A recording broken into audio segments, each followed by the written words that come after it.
भगवान की, आचार्य भगवान विद्यासागर जी महाराज की, आचार्य समय सागर जी महाराज की, तीर्थ चक्रवर्ती निर्यापक श्रवण मुनि पुंगव श्री सुधा सागर जी महाराज की।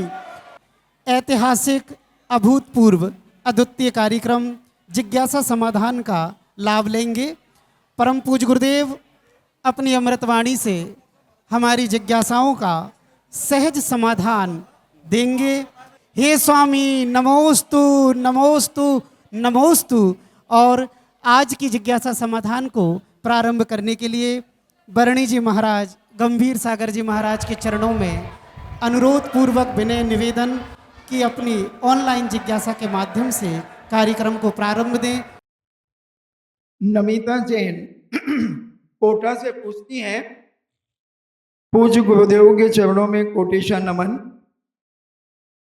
गुरुदेव, नाम कर्म की एक प्रकृति है निर्माण, और कर्मकांड ग्रंथराज में उसके दो भेद कहे हैं, स्थान और प्रमाण। इसे समझाने की कृपा करें। वस्तु का निर्माण होता है। निर्माण में जब अंगों का निर्माण होता है तो उसका स्थान निश्चित किया जाता है। जैसे आँख का निर्माण है, तो आँख यहाँ रहेगी तो ठीक लगेगी, कहीं हो गया। स्थान नाम कर्म का जो निर्माण है, स्थान तय करता है कि आँख कहाँ बनना है, कान कहाँ बनना है, हाथ कहाँ बनना है, उंगली कहाँ बनना है, कौन सी चीज कहाँ निर्माण होना है, वह है। यदि कोई यहाँ वहाँ निर्माण हो जाता है तो वह अच्छा नहीं लगता। प्रमाण में आँख कितनी चाहिए, कान कितना चाहिए, मुख कितना चाहिए, सब प्रमाण में होना चाहिए।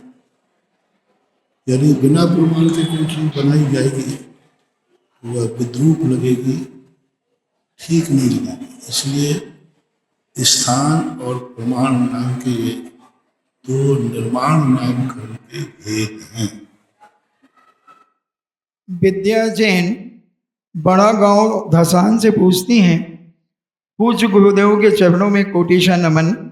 गुरुदेव, यद्यपि देवतागण अवधि ज्ञानी होते हैं, इसलिए वो जान लेते हैं कि इस जीव ने पहले ऐसा अपराध किया था जिसकी सजा उसे मिल रही है। ऐसा जानकर उन्हें किसी को बचाने का भाव नहीं आता। परंतु गुरुदेव, अगर यह नियम राजा, मजिस्ट्रेट आदि पर लागू क्यों नहीं होता? यदि वे पदाधिकारी भी ऐसा सोच लें कि अमुक अपराधी ने पहले किसी के साथ ऐसा किया होगा, उसकी जिसकी सजा उसे मिल रही है, तो फिर न्याय व्यवस्था और दंड व्यवस्था कोई कार्यकारी नहीं होगी। वहाँ अलग चीज है, यहाँ व्यवस्था अलग चीज। देवता ये सोच लेते हैं तो दंडाधिकारी भी उसको नहीं बचाते। मनुष्य उसको बचाते हैं कि तुम ऐसा मत करो।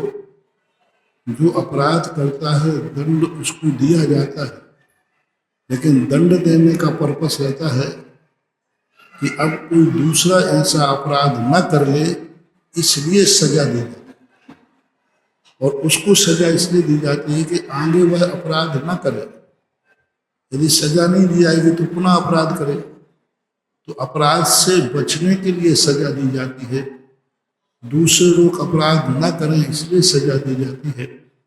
देवता इसलिए सजा नहीं दे सकते हैं क्योंकि देवताओं को सजा देने का अधिकार नहीं है, वो अनधिकृत है। जैसे मजिस्ट्रेट किसी को फांसी देता है उसी अपराध में, तो कोई भी चार लोग मिलकर के फांसी दे देंगे तो अपराध मानेंगे। अधिकृत नहीं है देवता। मजिस्ट्रेट यहाँ अधिकृत है, राजा अधिकृत है।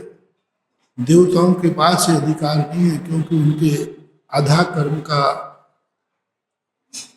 व्यवस्था नहीं बनती। वे किसी को फांसी नहीं दे सकते, वे किसी को दंडित करने के अधिकारी नहीं हैं। जैसे अपन सामान्य जनता दंड देने के अधिकारी नहीं है। दंड देने का अधिकार नियुक्त किया जाता है, कौन दंड देता है।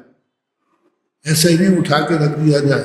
फिर बहस होती है, अभिप्राय जाना जाता है, किस अभिप्राय से इसने अपराध किया है, तब कहीं इसकी बहुत बड़ी व्यवस्था है। राजीव जैन से व्याप्ति अमर पाटन से पूछते हैं, मेरे आराध्य पूज्य गुरुवर के चरणों में कोटिशा नमन।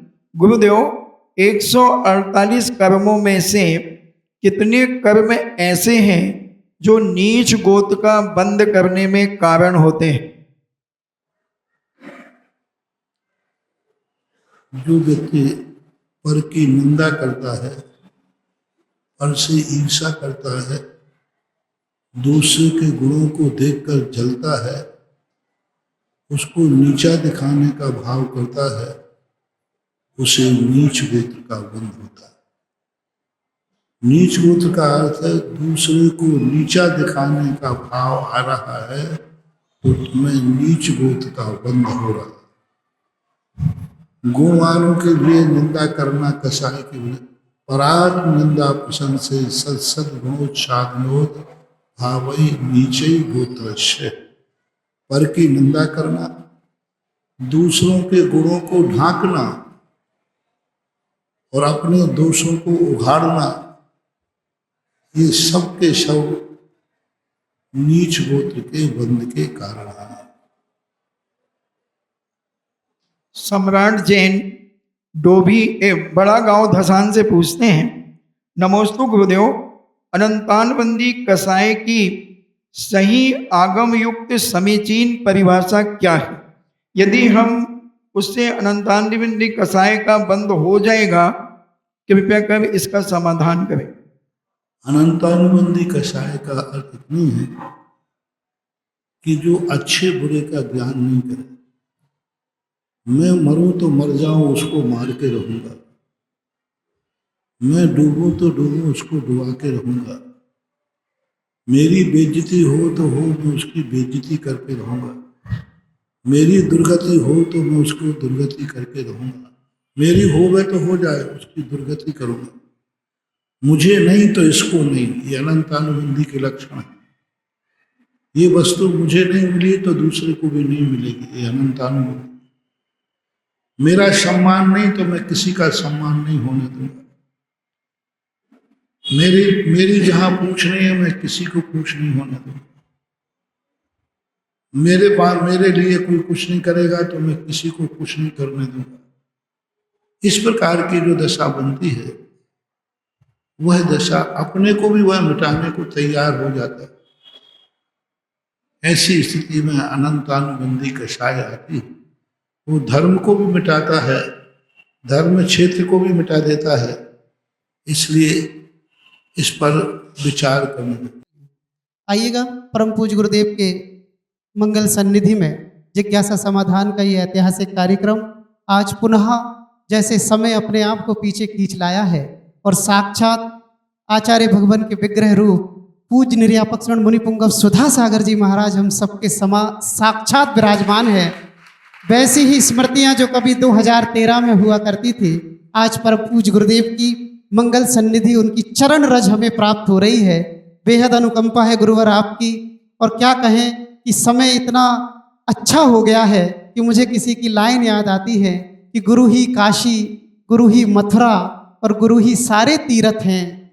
गुरु ही काशी, गुरु ही मथुरा, गुरु ही सारे तीर्थ हैं। पाँव छुए और काम हुआ, गुरुवर एक मुहूर्त है।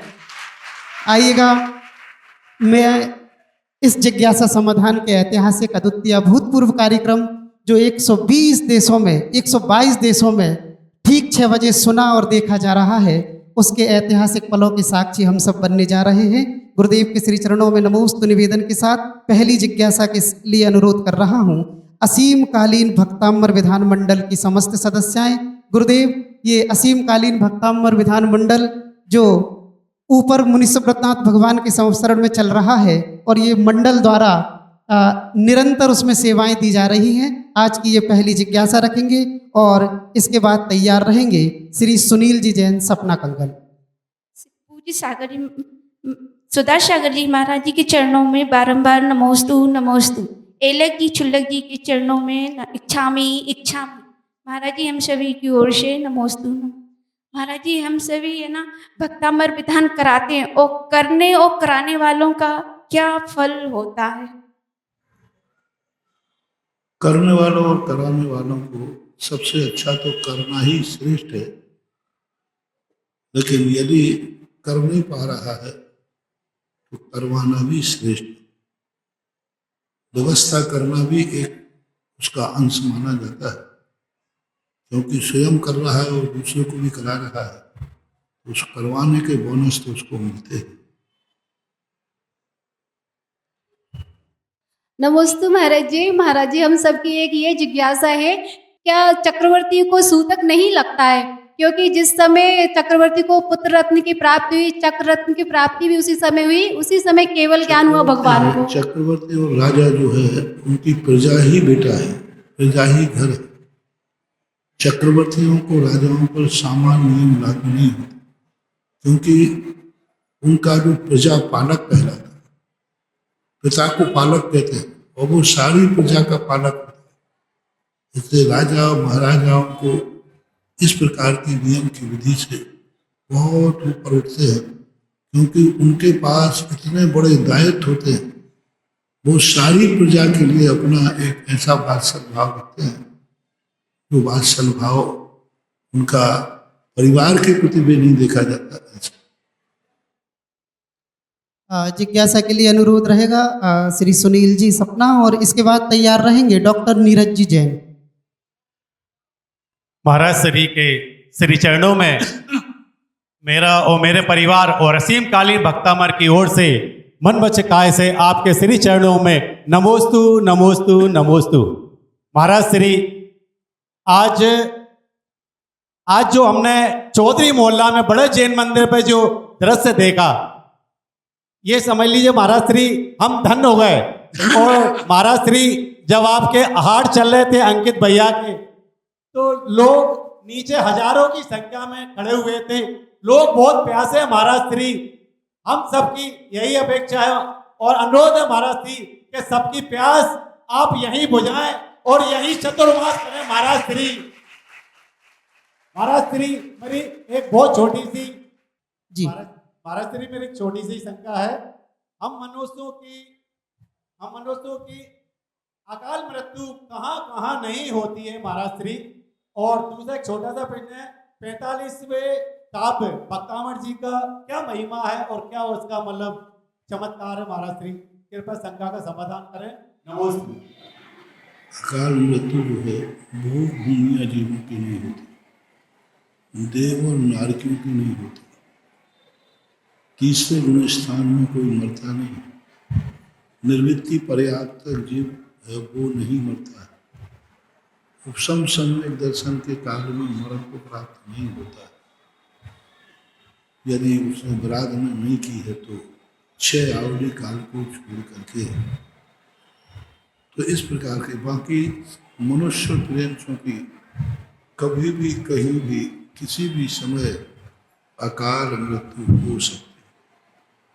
आयुबंध यदि हो गया है किसी गति का तो फिर अकाल मृत्यु नहीं होती। आयुबंध हो गया है किसी को तो फिर वो जितनी आयु बची पूरी भोगेगा। तीर्थंकरों कोई अकाल मरण नहीं होता, वो पूरी आयु को भोगते हैं। इस प्रकार की कुछ व्यवस्थाएं हैं। दूसरा महिमा महाराज श्री 45 काव्य की तो महिमा ही महिमा है। उद्भूत भीषण जलोधर भार भुवन शोच्याम दशा मुखगता शुत जीवताशा तदपाद पंकज रजो मृत दिव्य देहा मध्या भवंति मकरद्ध। इसी 45वें काव्य से तो 13 साल से अभी तक मंदिर हाउसफुल किए हैं। 45वां काव्य जो हमें मिला, इसी काव्य ने तो तुम सबको घर से मंदिर तक आने को मजबूर कर दिया। प्रातःकाल समय हो रहा था, मैं कह नहीं पाया कि जहाँ मंदिरों में बूढ़े लोग रह गए थे वो भी गायब थे, लेकिन अब सबसे ज़्यादा युवा क्यों दिख रहे हैं। सूरत की बात हमने कही थी वहाँ सब मंदिर खाली पड़े थे। लोग कहते मैं इतने बड़े मंदिर का क्या करूं। और आज सूरत का हर बड़ा मंदिर छोटा पड़ रहा है। वहाँ धर्म नहीं, धन चाहिए। धर्म जीवन से जुड़ गया। मैंने यही किया है, मैंने भगवान के गंधोदक को 45वें काव्य के साथ जोड़ करके तुम्हें परोस दिया। तो आप सब, क्योंकि हर व्यक्ति मौत से डर रहा है, हर व्यक्ति की कोई ना कोई समस्या है, और समस्या का समाधान है भगवान नहीं। सुनो, भगवान समस्या का समाधान नहीं है, भगवान के चरण भगव समस्या का समाधान नहीं है, भगवान के चरणों का गंधोदक समस्या का समाधान। लोग सोचते हैं, मैंने कल आज सुबह यही प्रसंग था, भगवान कुछ नहीं करते हैं, और जो भगवान कुछ करता है वो जैनी कहता मैं उस भगवान को मानते नहीं। मैंने खुद कहा था ना, मेरा भगवान से एग्रीमेंट है, तुमने कभी मेरा कोई काम कर दिया तो मैं उसी दिन आपको भगवान मानना बंद कर दूंगा। मुझे वह भगवान चाहिए जो मेरा कोई भी काम नहीं करें और सदा मैं उनके काम करने के लिए तैयार खड़ा रहूंगा। भगवान कुछ नहीं करेंगे, यही तो भगवान की विशेषता है। भगवान के चरण भी कुछ नहीं करेंगे, लेकिन भगवान के चरणों का गंधोदक हमारे जन्नत के सारे कार्य करेंगे। यही तो महिमा मैंने सारे जगत को बताई। कहाँ भटक रहे हो? भगवान को पुकारा है, भगवान आओ बचाओ। भगवान तुम्हारे बाप का नौकर नहीं है जो आके बचाए, कोई ब्लैक कमांडो नहीं है जो तुम उनको वेतन दे रहे हो। भगवान मेरी रक्षा करो, कौन है तुम्हारा? ब्लैक कमांडो है क्या हो? कौन से प्रोटोकॉल के अनुसार भगवान तुम्हें बचाएगा ये बताओ। तुम राष्ट्रपति हो तो भगवान प्रोटोकॉल में आएगा, एसपी आएगा, डीआईजी आएगा, आईजी आएगा, कौन आएगा? राष्ट्रपति होता है तो उसके साथ नीचे रहते आईजी आएगा, डीआईजी, प्रधानमंत्री, मुख्यमंत्री, नेता। भगवान को कौन सी कैटेगरी में रखूं? और तुम कौन हो जो भगवान तुम्हारी रक्षा करेगा? बड़ा आदमी छोटे की रक्षा करता है कि छोटा आदमी बड़े की रक्षा करता है?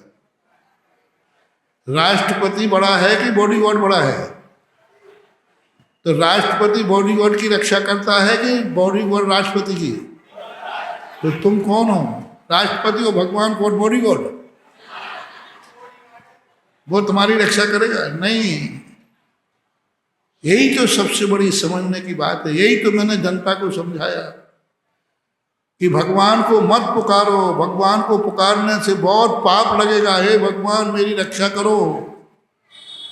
हम उसको बॉडीगार्ड बना रहे हैं। इसलिए मैंने कहा भगवान, मैं आपका बॉडीगार्ड बन सकूं या ना बन सकूं, लेकिन मैं इतना निकृष्ट नहीं हूं कि मैं आपको अपना बॉडीगार्ड बना लूं। भगवान का गंधोदक चाहिए मुझे, भगवान नहीं चाहिए। देखो उस पाठ में क्या कहा, पूरे भक्तांबर में एक बार भी भगवान के लिए उपयोग नहीं कराया। गजब का स्वरूप भगवान, वो भक्तांबर स्तोत्र बहुत गजब मनोविज्ञान। एक बार भी भगवान से कोई काम नहीं कराया, सारे काम भगवान के नाम से हो जाते हैं। भगवान आप तो वहीं बैठो, तन नाम कीर्तन जलम, तन नाम नागदमनी, तन पाद पंकज रजोमृत, है ना। भगवान से कुछ नहीं, भगवान आप तो बैठो, आपके नाम से काम होगा। यानी भगवान से भी ज्यादा ताकत भगवान के नाम में है। ये भक्तांबर ने आस्ताम तमस्त वन समस्त समस्त दोषम तन संग कथा जगताम। कितनी बड़ी बात कह दी भगवान, आपकी तो बात बहुत दूर रही, आपकी मैं कथा करता हूं, इतने ही से मेरे सारे दर्द दूर हो जाते। कितनी बड़ी बात। भगवान आपको नहीं चाहिए, मुझे आपसे कुछ नहीं चाहिए, आपका नाम ही काफी है ना। भगवान के नाम से काम करना और भगवान से काम कराने में कितना अंतर है भैया बोलो। भगवान से काम कराना निकृष्टता है और भगवान के नाम से काम करना उत्कृष्टता है। भक्तांबर में जहां जहां देखा मैंने, एक बार भी भगवान से नहीं कहा भगवान मेरा काम करो, तो नाम, आपके नाम से, आपके चरणों के सहारे से, ये है। और यही बात है, भगवान से भी ज्यादा ताकत भगवान के चरणों में गंधोदक में है। साक्षात जीवित भगवान भी उस संकट को दूर नहीं कर सकते जो इन प्रतिमाओं का गंधोदक दूर कर सकता है, ऐसा महापुराण के अंतर्गत है। साक्षात तीर्थंकर बैठे, भरत चक्रवर्ती, संकट आया, भगवान ने उसको उठा दिया, जाओ प्रतिमा का अभिषेक करके गंधोदक लगाओ। भगवान आप सामने बैठे हैं, आपके द्वारा, बोले नहीं, जिस रोग की जो दवाई है वो लेना पड़ेगी। समूसर में से उठ करके चक्रवर्ती विजयार पर्वत की प्रतिमा का गंधोदक लेने गया। और क्या है, हर मूर्ति का अलग अलग, भगवान में अलग अलग अतिशय नहीं होता, सब भगवान एक समान होते हैं, लेकिन सभी भगवान की मूर्तियां एक समान नहीं होती। जितनी मूर्तियां हैं, हर मूर्ति की एनर्जी अलग अलग है। महावीर भगवान अपने यहाँ गुना में भी हैं कि नहीं, और श्री महावीर जी में क्या अंतर है? बता के जाते हैं, बहुत अंतर है, जमीन आसमान का अंतर है। एक ही मूर्ति जितने स्थानों पर बैठी है, हर मूर्ति की एनर्जी भिन्न भिन्न होती है, अतिशय भिन्न भिन्न होते हैं। भगवान में 134 अतिशय है, लेकिन मूर्ति में, क्योंकि भगवान वो अपनी साधना के बल पर बने हैं, प्रतिमाएं भक्तों की भावना से बनी। प्रतिमा भगवान भक्तों की भावना, भावना सबकी एक नहीं हो सकती, स्थान सबका एक नहीं हो सकता। इसकी प्रतिमाओं का बहुत बड़ा अतिशय, उसमें भी 30 क्षेत्र का अतिशय। आज आपकी कॉलोनी का मंदिर है, इसकी प्रतिमा का अतिशय भगवान से भी ज्यादा है। और इस प्रतिमा से भी ज्यादा अतिशय 8 किलोमीटर दूर पुण्योदय तीर्थ के शांतिनाथ में है, उससे भी और ज्यादा अतिशय सम्मेद शिखर के शांतिनाथ में है। बढ़ाते जाइए, क्षेत्र कितना बड़ा है। आपके यही भगवान अपने यहाँ पे बैठे हैं, जिनका अतिशय, कोई भी मूर्ति का अतिशय साक्षात जीवित भगवान से अधिक होता है। हम मूर्तियों में, हम आप लोगों को देखो, यहाँ भी आप लोगों को अभिषेक सिखा के गए थे, सिखाया था कि नहीं? फिर हम आप लोगों से कह के गए थे, यहाँ की मूर्तियों में मात्र इतनी ताकत है कि गुना की सीमा के अंदर ही तुम्हारी रक्षा करेंगे। आपने थाने को देखा, उसके सीमा के अंदर एक्सीडेंट होता है तो वो रिपोर्ट लिखता है, यदि थाने के बाहर है तो वो कहते भाई ये मेरे थाने में नहीं आता। ऐसे ये कॉलोनियों के मंदिर हैं, अपने गांव के मंदिर हैं, ये इस सीमा के बाहर इनका प्रोटोकॉल कायम, क्योंकि इनका पर्पस क्या है, गांव के अंदर रहने वाले लोगों को पूजन पाठ मिलता रहे। तीर्थयात्री नहीं आते, जैसे अपन यात्री बोलते हैं, अपने गांव के मंदिरों में तीर्थयात्री क्या यात्रा का रूट बना के आते हैं, तो इन मूर्तियों में गांव के अंदर की सीमा बनाने का ताकत है। अब गुना के बाहर भी आप लोग जाते हो कि नहीं, वहाँ कौन बचाएगा तुम्हें? वहाँ कौन बचाएगा तुम्हें? नगर गुना के अंदर कोई भी कार्यक्रम होगा, दुर्घटना होगी, शांतिनाथ भगवान, पारसनाथ भगवान, आदिनाथ, जो भी अपने भगवान है, सब बचाएंगे, क्योंकि तुमने यहाँ नित्य प्रतिदिन पूजा करते हो। बहुत बड़ा मनोविज्ञान है महानुभाव, मैंने शोधा है शास्त्रों से, महापुराण से। ऋषभ देव ने अपने बेटे चक्रवर्ती को उपदेश दिया और मैंने वह उपदेश सारे जगत को फैला दिया।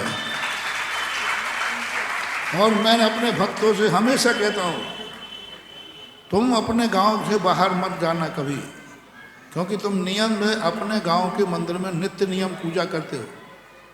सुनो, गौर से सुनना, महिला पुरुष सब, अपने गांव के मंदिर में तुम नित्य नियम पूजा करते हो, इसमें कोई संदेह नहीं।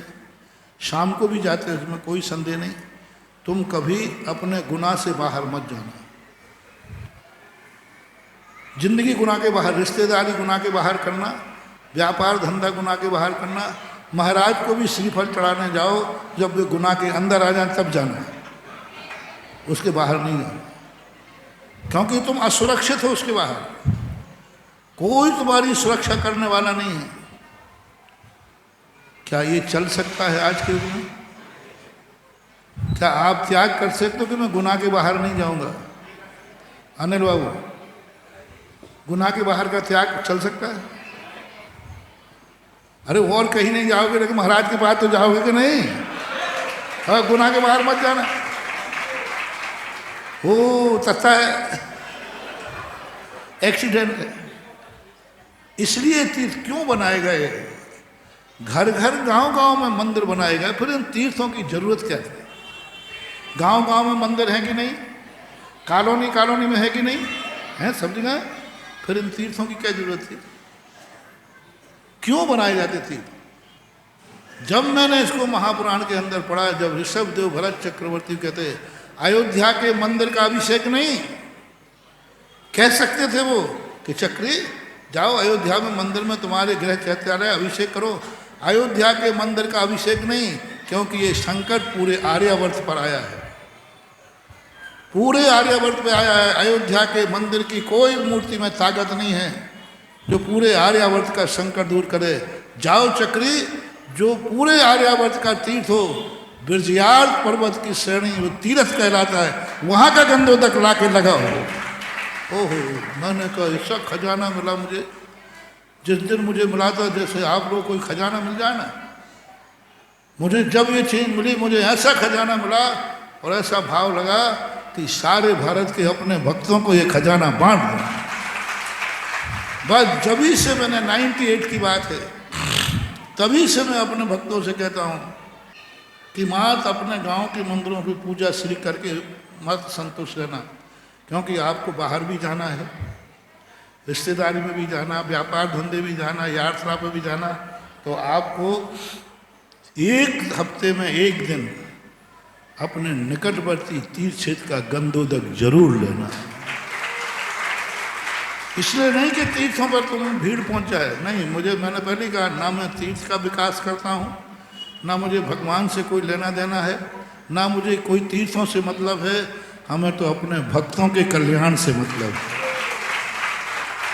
इसलिए मैंने भक्तों से कहा कि नहीं, हफ्ते में एक दिन जहाँ जहाँ मैं गया, पूरा राजस्थान जाके देखिए, यहाँ भी जहाँ है, हम वक्त एक हफ्ते में एक दिन तीर्थ पे जाओ, जैसे बने तैसे जाओ और वहाँ अभिषेक गंधोदक करो।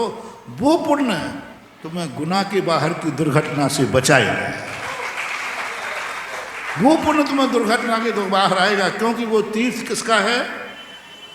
तीर्थ कितने के लिए बना दे? एक गांव को करेंगे, सारे भारत का, पर संकल्प के साथ। इसलिए आप लोगों से मेरा कहना है, आप अपना जितना व्यापार क्षेत्र बनाते हो, आप कृपया करके हफ्ते में एक दिन, ज़्यादा दूर जा ना सकें, पुण्योदय का जरूर गंधोदक लिया करो, महानुभाव जरूर लिया। यदि आप चाहते हो कि महाराज हमारे पास ऐसा अच्छा कार्य करें, तो यहाँ तो विधान आप कर ही रहे हो, करना, प्रतिदिन करना, कोई मना ही नहीं।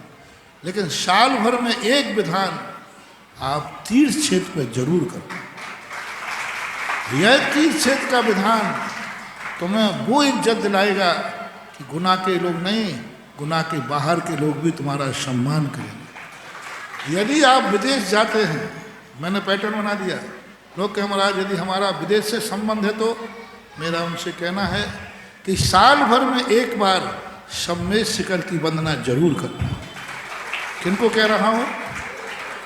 जिनके धंधे विदेश से हैं, क्योंकि विदेश में बचाने वाला बजरंगगढ़ के शांतिनाथ की ताकत नहीं है।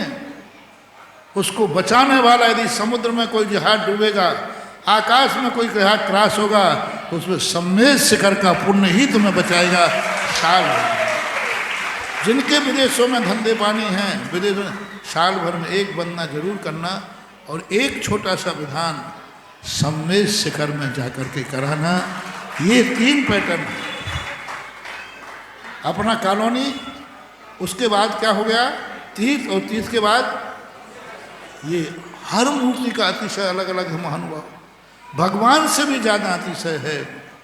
इसलिए 45वें नंबर का काव्य ने ही आज सारे भारत को जीवन दान दिया है और वही सबसे बड़ी नदी है। ऐसे प्रभु से प्रभु का नाम बड़ा है, हर संकट में साथ खड़ा है। ऐसे प्रभु का नाम आइए जिज्ञासा रख रहे हैं।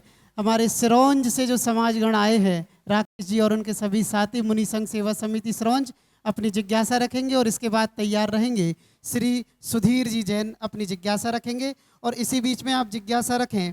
गुरुदेव आपकी वाणी तो अमृत है और जिसने उसे सिरोधार्य किया उसका कल्याण हुआ।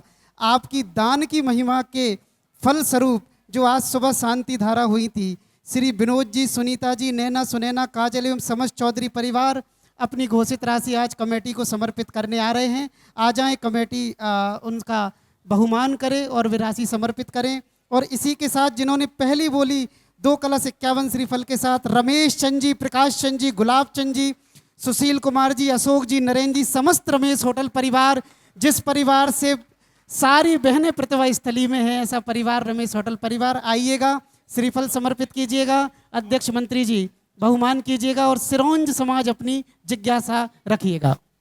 सकल दिगंबर जैन समाज सिरोंज एवं जिनोदय तीर्थ क्षेत्र नसिया जी की ओर से परम पूज्य मुनि पुंगव तीर्थ चक्रवर्ती 108 सुधा सागर जी महाराज जी के श्री चरणों में बारंबार नमोस्तु नमोस्तु नमोस्तु।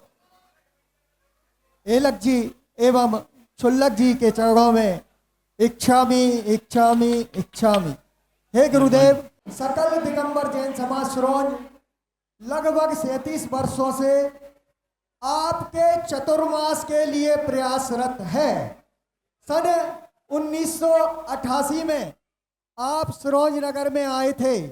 जब मैंने छोटा था मुंगावली से आपका बिहार कराया था गुरुदेव, और जब से मैं आपसे जुड़ा हूं गुरुदेव, मेरी जिज्ञासा, मेरी पीड़ा आपके समक्ष रख रहा हूं। मेरी पीड़ा है कि हम एवं सकल दिगंबर जैन समाज की पीड़ा है। 37 वर्ष मेरी पीड़ा, समाज की पीड़ा है। 37 वर्ष हो गए, कब पूरी होगी चतुर्मास की अभिलाषा। दूसरी पीड़ा है कि आपका आगमन कब सिरोंज में होगा और अब हम कब आपकी भक्ति भाव से। चलो मैं समझ गया आपकी बात। सुनिए, देखो, मुझे देख करके ज़्यादा प्रभावित मत हो, क्योंकि मेरे पीछे की बारात भी देख लिया कर दी। अब ये 4 दिन में गुना वालों की आफत हो गई। अब महाराज जी आप चलो, अब देख लीजिए अपना बड़ा मंदिर जो पहले चतुर्मास कर लिया था, आज 1 दिन में क्या स्थिति बन रही है। और आज ये स्थिति धर्मशाला में मैं बैठा था, वहाँ गुना वाले प्रवेश नहीं कर पाए सुबह से शाम तक। दूसरी बात है, अभी देखिए, अभी सुना कल कहाँ जाना है, और हमारे पर का कोई भरोसा नहीं किस दिन कितनी भीड़ आ जाए। आकाश से बरसात का, दिशाओं से तूफान का, सुधा सागर के भक्तों के सैलाब का कोई भरोसा नहीं। अब ये कहा तो मुनि सुरेंद्रनाथ वाले घबरा रहे, कल 2000 लोग बाहर से आ रहे हैं सागर से। सुल्लग जी कह रहे 3-4 हजार आ रहे। तो अब वो घबरा रहे कि हम क्या करें। तो यही तो मैं कहता हूँ कि देखो, मुझे देख करके जल्दी मत बुलाओ। सिरोंज वालों, थोड़ा अपनी कुव्वत देख लो अपने। आजकल चतुर्मास बहुत ज़्यादा हो गया है, क्योंकि सारे भारत का नेटवर्क चतुर्मास से जुड़ चुका है और सारा भारत चाहता है। इसलिए तुम सोचते हो चलो महाराज जो हैं, मुझे तो एक कमरे में चला लूँगा, मेरा काम में कोई दिक्कत नहीं है। लेकिन मेरे पीछे जो है, जो आस्था है, श्रद्धा है, समर्पण है, जो आज जनता को आशा की किरण है, उन आशान्वित लोगों को तो हम नहीं रोक सकते ना। बहुत बड़ी चीज़ है। अभी मुझे हंसी आ रही थी, और ले आओ अंदर। हम नसिया में शांति से बैठे थे, हम वहाँ नसिया जी बैठे थे ना, शांति से बैठे। हमने कहा भैया मत ले चलो अंदर, जगह नहीं है। नहीं नहीं, वो तो अंदर तो चलना ही है, अंदर तो चलना ही है। अब और लाओ अंदर। अब ऐसा करो, अब आई एम सॉरी प्लीज कह के अपन सुबह इधर नहीं जाकर के सीधे नसियारी चले, और वहीं से बजरंगगढ़ पास है। क्योंकि ये स्थिति बनती है, पुराने शहर पुराने के हिसाब से ही तो बसते हैं, उनको तो नया किया नहीं जा सकता। अब पहले गुनाह यही बहुत बड़ा था, अब यही गुनाह। अब मार देखना कुछ दिन के बाद नसिया के अलावा कोई दूसरा स्थान ठिकाना देखने में, क्योंकि जैसे तुम्हारे वाहन चलने लगे ना आजकल, और फिर वो नसिया भी कम पड़ेगा।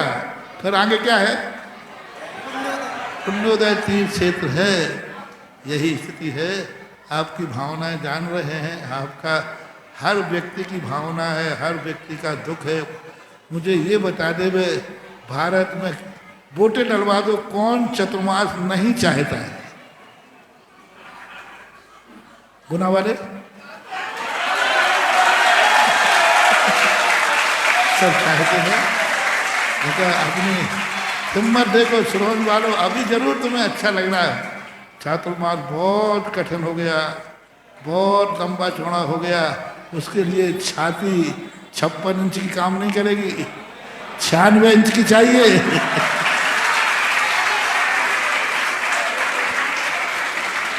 आइएगा, जिज्ञासा रखेंगे सुधीर जी जैन, और इसके बाद श्रीमती सरिता जी तैयार रहेंगी।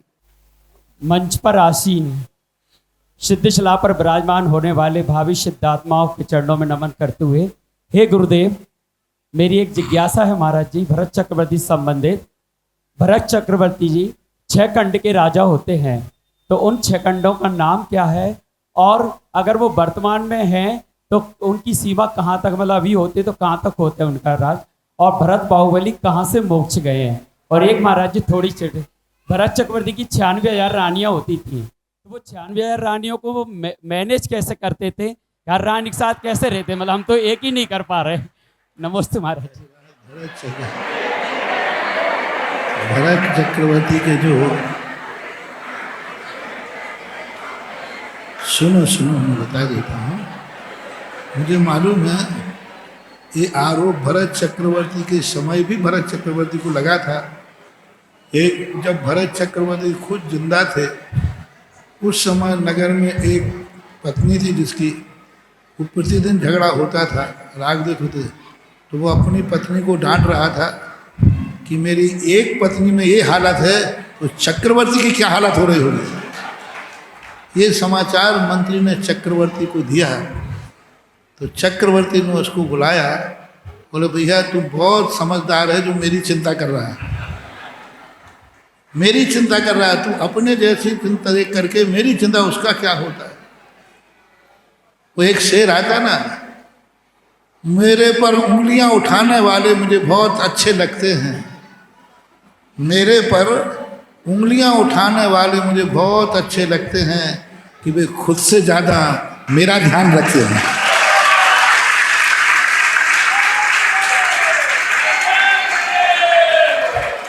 उंगलियां उठाने वाले मुझे बहुत अच्छे लगते हैं क्योंकि वे अपना खुद से ज़्यादा मेरा ध्यान रखते हैं। तो चक्रवर्ती ने यही कहा कि बहुत अच्छी बात है। उन्होंने 2 कटोरे दिए, तेल से भर दिए, जाओ मैं तुम्हें वहाँ स्थान भेजता हूँ जहाँ कोई नहीं जा सकता, जाओ तुम मेरे पूरा अंतापुर को घूम के आओ। और 2 तलवारें लेकर खड़ी कर दी। ध्यान रखना, 2 कटोरों में से 1 बूंद तेल नीचे गिर गया तो गर्दन गिर जाएगी। वो गया, पूरा घुमाया। भरतचंद्र क्या क्या देखा? बोले साहब मैंने कुछ नहीं देखा, मुझे तो ये 2 कटोरे दिख रहे थे कि बूंद नीचे गिरी और गया। बस इसी प्रकार मैं यह भाव और पौभाव के कटोरे देखता हूँ और ये 96,000 रानियों के ऊपर राज्य करता हूँ, मुझे ये कुछ नहीं दिखता है। बड़े भोगी विलासी नहीं होते हैं रे जितने बड़े आदमी होते हैं, ये नियोग मात्र होता है, नियोग मात्र होता है। पूरी जिंदगी में परिवार नियोजन नहीं होता उस समय। एक नारी से मात्र एक पुत्र की उत्पत्ति होती है। मां संतान उत्पत्ति के लिए ही चक्रवर्ती नानी से नियोग करता है, बस भोगों के लिए नहीं, वासना के लिए नहीं। इसलिए चक्रवर्ती की संतान में 96,000 होती है, 64,000 पुत्र और 32,000 पुत्रियां। एक रानी का एक ही संतान मात्र नियोग करता है पूरा, क्योंकि संतान की उत्पत्ति बिना नियोग के नहीं होती। और रानियां भी पति को उनको स्वीकार वासना के लिए नहीं करती, मात्र गर्व के लिए कि मैं चक्रवर्ती की, मात्र इस नाम के लिए ही वो चाहती हैं। उनको कोई चक्रवर्ती से मतलब नहीं, मात्र उनको संबंध जोड़ना है कि मैं चक्रवर्ती की रानी हूं। राजुल को जब नेमिनाथ का वैराग होने लगा, तब क्या बात, देखो कैसी होती हैं नारियां। उस समय की नारी का तुमने प्रसंग उठाया, इसलिए कह रहा हूं।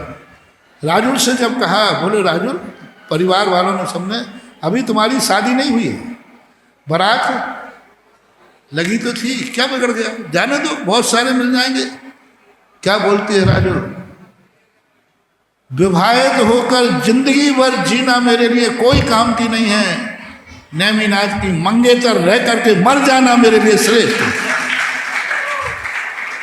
नेमिनाथ भगवान के साथ मेरा नाम जुड़ना चाहिए, बस नेमिनाथ की मंगेतर होकर जिंदगी व्यतीत करना श्रेष्ठ है किसी पुरुष के बाद जिंदगी भर विवाह करके जीने की अपेक्षा। बोलो क्या सोचता है, मंगेतर में ज्यादा सुख है कि विवाहित होने के बाद? सामान्य दृष्टि से बताओ, विवाहित के बाद। लेकिन राजुल क्या बोलती है, नेमिनाथ की मंगेतर रहकर जिंदगी भर रहना श्रेष्ठ है किसी की जिंदगी में विवाह करके रहकर नहीं रहना। यानी हमें नेमिनाथ के साथ नाम जोड़ना है, विवाह का नहीं। राजुल का ये उवास नारियों में आ जाए तो आज हर नारी राजुल बन जाएगी। मंगेतर बनना श्रेष्ठ है। मुझे नहीं मिले नेमिनाथ कोई बात नहीं, लेकिन सारा जगत ये करेगा राजुल नेमिनाथ का क्या संबंध था? मंगेतरी कहेगा, मंगेतरी बोलते थे। मैं नेमिनाथ की मंगेतर हूं, यही हमारे लिए गर्व की चीज है, मुझे शादी नहीं करनी। ऐसे ही वो 96,000 रानियां, मां चक्रवर्ती की रानी हूं, यह टाइटल मिलते ही वो अपनी जिंदगी को धन्य मान लेते हैं।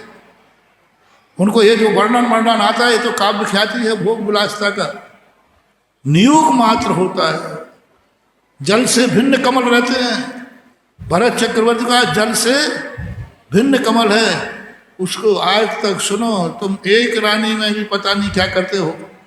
96,000 रानियों के साथ रहने वाला आज तक सूरज कभी उसे सोते नहीं देख पाया। सूरज कभी सोते नहीं देख पाया। यानी सूर्य उठने के पहले उठ जाता था और सूर्य डूबने के बाद सोता था। इसी से अंदाज लगा लो कि 96,000 रानियों में कैसा रहता था। भरतेश वैभव के अंदर लिखा कि आज तक भरत चक्रवर्ती ने ब्रह्म मुहूर्त की सामयिक नहीं छोड़ी। ब्रह्म मुहूर्त है 4 बजे। 96,000 रानियों का स्वामी ब्रह्म मुहूर्त में बैठ करके सामयिक करता था और ब्रह्म मुहूर्त कभी उसने छोड़ा नहीं। अब जो व्यक्ति 96,000 रानियों का स्वामी और ब्रह्म मुहूर्त को कभी आज तक नहीं छोड़ा, समझ लेना चाहिए उसकी रात कैसी गुजरती होगी। एक नियोग है, इसलिए चिंता मत करो। भरत चक्रवर्ती तुम्हारे से बहुत ज़्यादा सुखी था। और 6 खंडों के जो नाम हैं आज वर्तमान में, 5 मृग खंड, 1 आर्य खंड होता है, लेकिन आज वर्तमान में हम चिन्हित नहीं कर सकते। इतना पक्का है कि हमारे पास शिखर जी है, हमारे पास अयोध्या है, हमारे पास बनारस है, हमारे पास गंगा सिंधु है। इसलिए ये देश भारत देश है, ये पक्का है, इसमें कोई संदेह नहीं। आइए जिज्ञासा के लिए सरिता जी, सुनीता जी आप खड़े हो जाएं, जिज्ञासा रखें और इसके बाद तैयार रहेंगे प्रदीप जी, जैन सांस्कृतिक मंत्री, जैन समाज गुना। मेरे आराध्य गुरुदेव के चरणों में नमोस्तु नमोस्तु नमोस्तु। गुरुदेव, मेरी जिज्ञासा ये है कि जीवन की सबसे बड़ी पूंजी क्या है, पैसा, इज्जत या भरोसा? जीवन की सबसे बड़ी पूंजी है संतोष। मन चंगा तो बस यही सबसे बड़ी पूंजी। आइए जिज्ञासा के लिए अनुरोध प्रदीप जी बामा बरखेड़ा और इसके बाद तैयार रहेंगी डॉक्टर एकता जैन। नमोस्तु महाराज श्री, नमोस्तु महाराज श्री। इच्छामी महाराज जी, इच्छामी महाराज जी। ये पंचम काल ना होता, ये पंचम काल ना होता, ये भौतिक यंत्र ना होते, ये ब्रह्मांड ना होता, ये ज्योतिष यंत्र ना होता, जिज्ञासा कर माना जल गया होता, इस धरती पर आचार्य श्री भगवान जैसे और सुधा सागर जैसे संत ना होते। नमोस्तु महाराज श्री। महाराज श्री, मेरी ये जिज्ञासा है कि मौन बहुत बड़ी साधना है, लेकिन होता क्या है कि अधिकतर लोग मौन को कमजोरी समझ लेते हैं। तो महाराज श्री, आप ये जिज्ञासा का समाधान कीजिए कि कहाँ पर हम मौन रहें और कहाँ पर हम बोलें। सदा मौन रहो, सर्वश्रेष्ठ यही है। आइए प्रदीप जी जिज्ञासा रखें संक्षेप में। बोलना है तो भगवान से बोलो, बोलना है तो गुरुओं से बोलो, बोलना है तो शास्त्रों से बोलो, बोलना है तो मीठी वाणी बोलो, बोलना है तो हितकारी वाणी बोलो, बोलना है तो गुणानुवाद करो, गुणों का अनुवाद करो, यही बोलने के स्थान है। मेरे परम उपकारी गुरुदेव के चरणों में समस्त बड़खेड़ा परिवार की ओर से बारंबार नमोस्तु नमोस्तु नमोस्तु। बन्नी जी महाराज एवं एलक जी महाराज के चरणों में इच्छामी इच्छामी इच्छामी। गुरुदेव, मेरी जिज्ञासा है, हम प्रतिदिन शांति धारा पढ़ते हैं और सुनते हैं, उसमें आता है व्याधिम घिनंतु व्याधिम घिनंतु व्याधिम घिनंतु और छिंदे छिंदे बिंदे बिंदे। उसका अर्थ हम पढ़ते तो हैं लेकिन अर्थ मालूम नहीं है। गुरुदेव, उसका वर्णन सहित अर्थ समझाने की कृपा। हनंतु, हा का घा हो जाता है, यानी हनन हो, मेरी व्याधि का नाश हो, महामारी का नाश हो। संस्कृत में हनंती सन धातु से घनंतु बन जाता है, इसलिए घनंतु यानी नाश हो, ये इसका अर्थ होता है। आइए जिज्ञासा रखेंगी डॉक्टर एकता जैन और इसके बाद जितेंद्र जैन तैयार रहेंगे। छिन्न भिन्न का अर्थ होता है कि जैसे महामारिम छिंद छिंद भिंद भिंद। छिंद छिंद का अर्थ है महामारी का जोड़ खत्म हो, नाश हो, और भिंद भिंद का अर्थ है सदा के लिए खत्म हो। छिंद छिंद का अर्थ होता है नाश हो और भिंद भिंद का अर्थ है दूर हो, यानी अब ये दोबारा लौट के ना आवे। ये छिंद छिंद भिंद भिंद का एक छिदर और एक भिदर धातु होती है। छिदर धातु नाश के अर्थ में आती है और भिदर धातु यानी ये चीज़ हमसे सदा के लिए दूर हो जाए, इसका अर्थ। मेरे आराध्य गुरुवर के चरणों में सत नमोस्तु नमोस्तु नमोस्तु। महाराज जी, सभी एलक जी छुल्लक जी महाराज जी के चरणों में इच्छामी।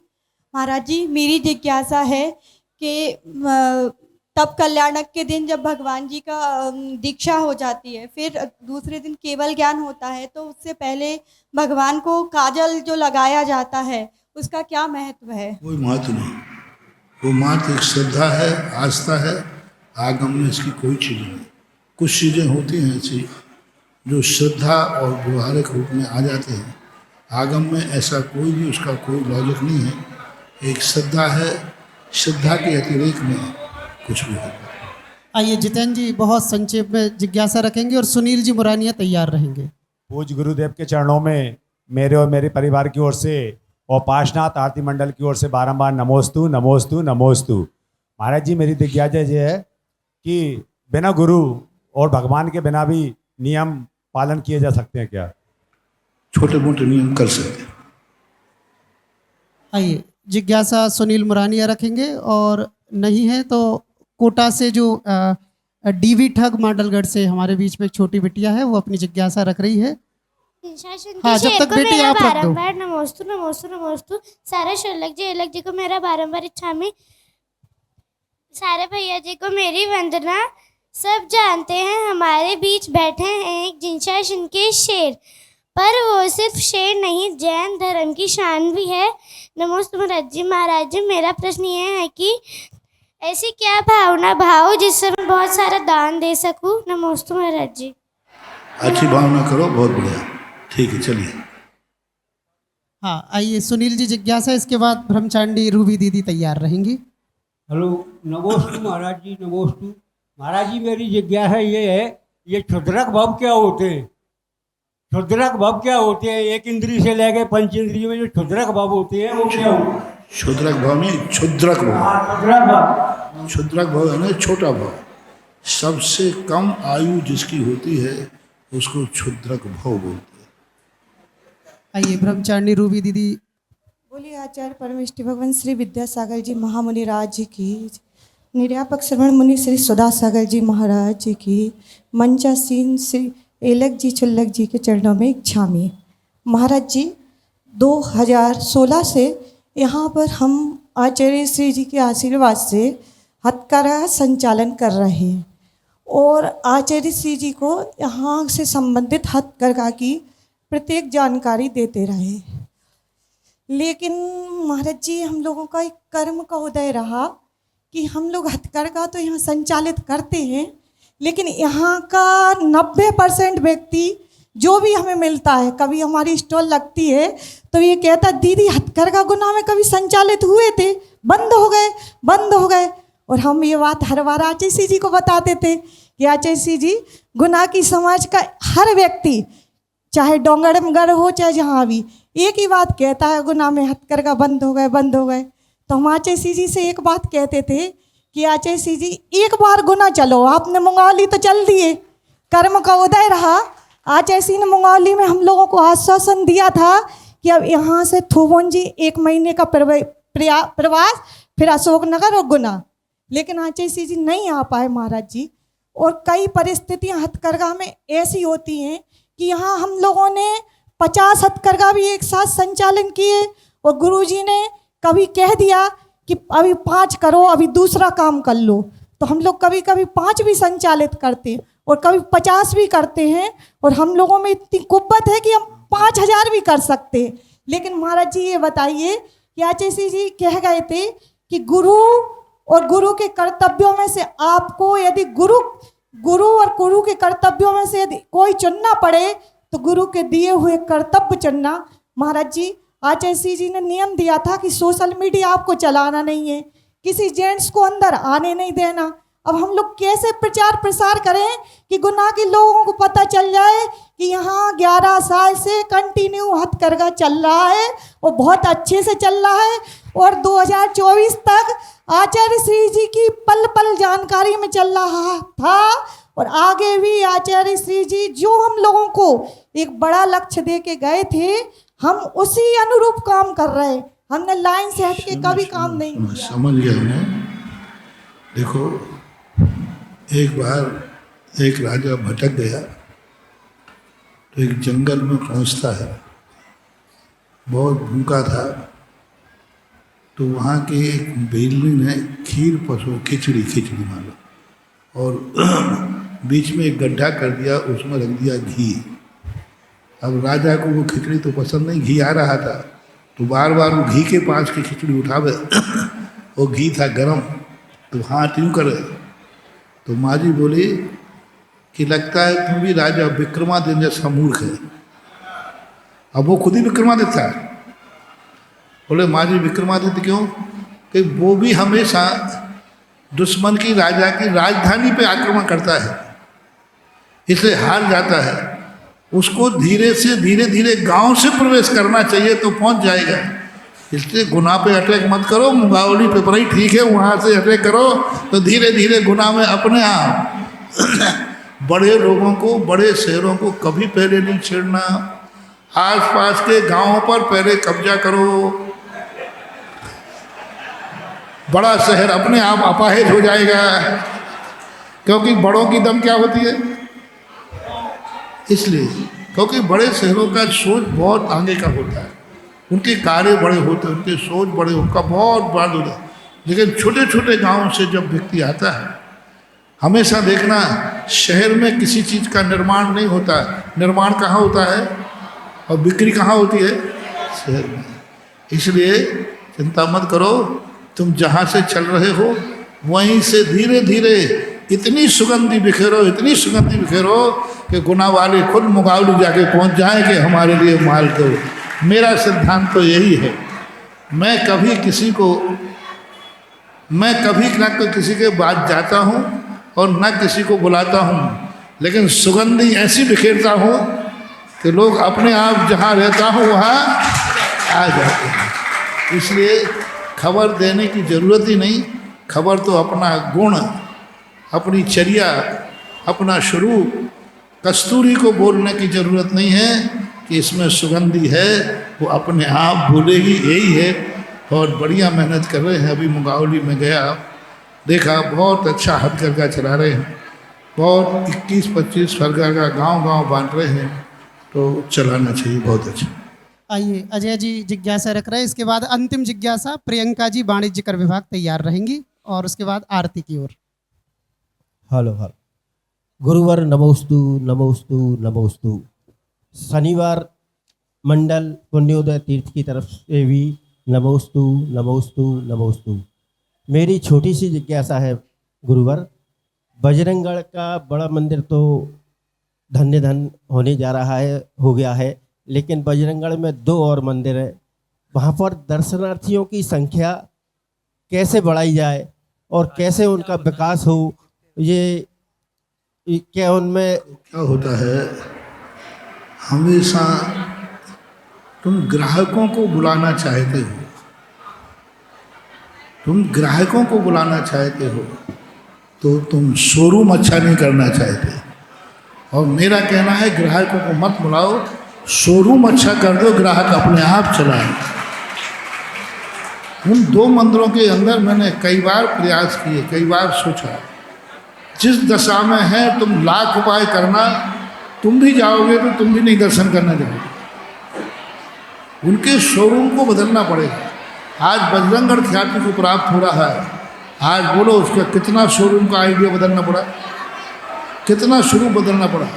ऐसे ही तारका मंदिर और इनके भी शोरूमों को बदलना पड़ेगा और एक ऐसा रूप बनाना पड़ेगा, और जिस दिन शोरूम बन जाएगा पूरा बजरंगगढ़ एक वंदना का स्थान बन जाएगा, तीर्थ बन जाएगा। आइए अंतिम जिज्ञासा प्रियंका जी वाणिज्य कर विभाग रख रही हैं। हेलो। महाराज जी के चरणों में तिरवार नमोस्तु नमोस्तु नमोस्तु। महाराज जी ये प्रश्न मेरा और भोपाल से मेरी दोस्त लोगों का है। महाराज जी आजकल 2 चलन बहुत ज़्यादा हैं, एक किटी पार्टी और एक कॉकटेल पार्टी। किटी पार्टी में तो जो महिलाएं हैं वो थीम रखती हैं, और वो थीम रखने के बाद वो होटलों में थीम रखी जाती है, वहाँ खाना होता है और गेम्स खेले जाते हैं, रील बनाई जाती है, और ये रील सोशल मीडिया पे, फेसबुक पे और इंस्टाग्राम पे अपलोड की जाती है महाराज श्री।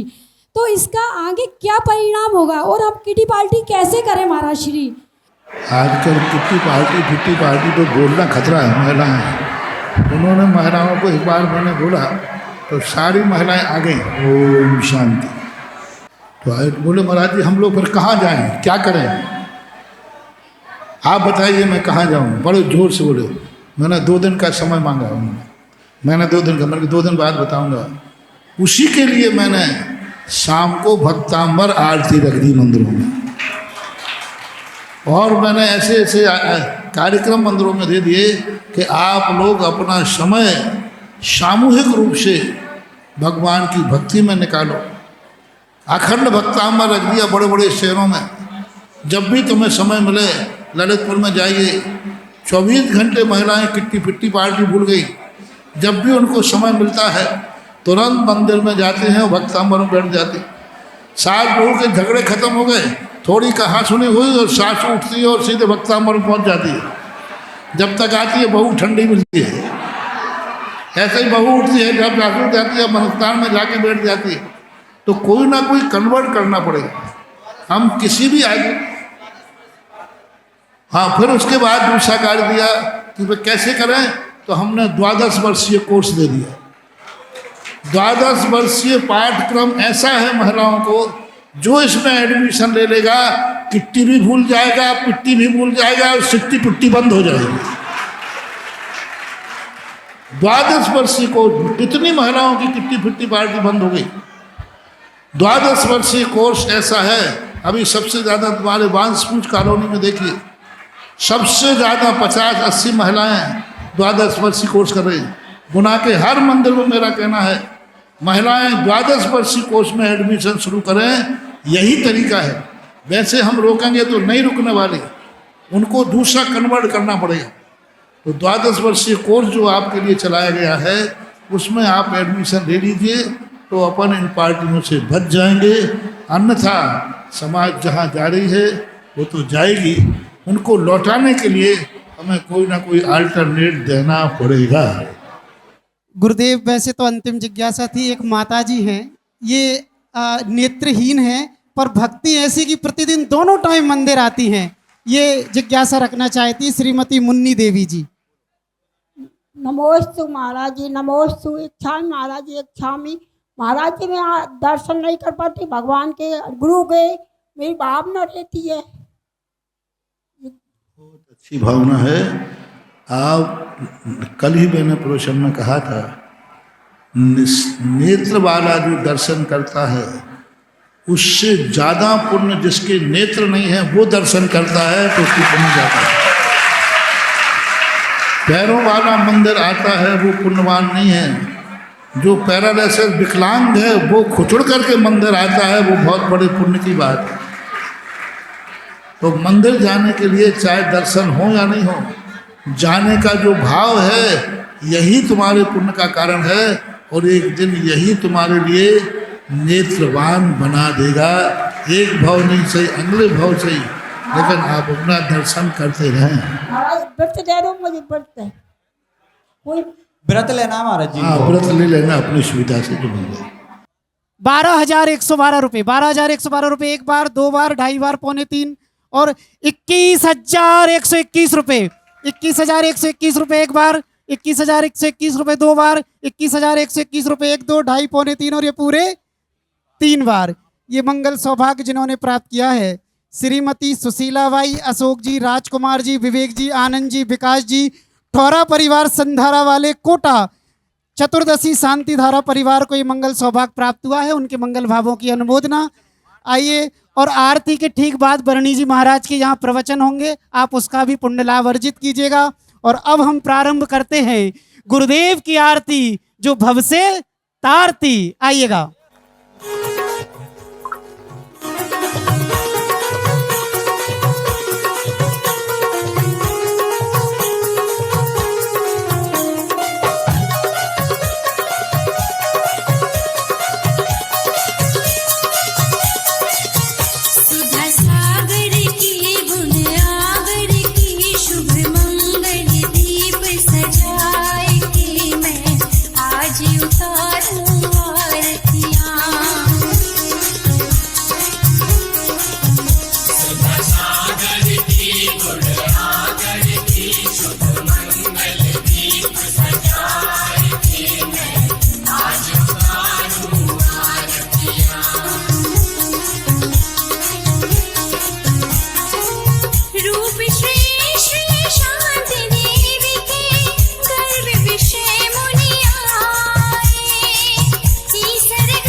सागर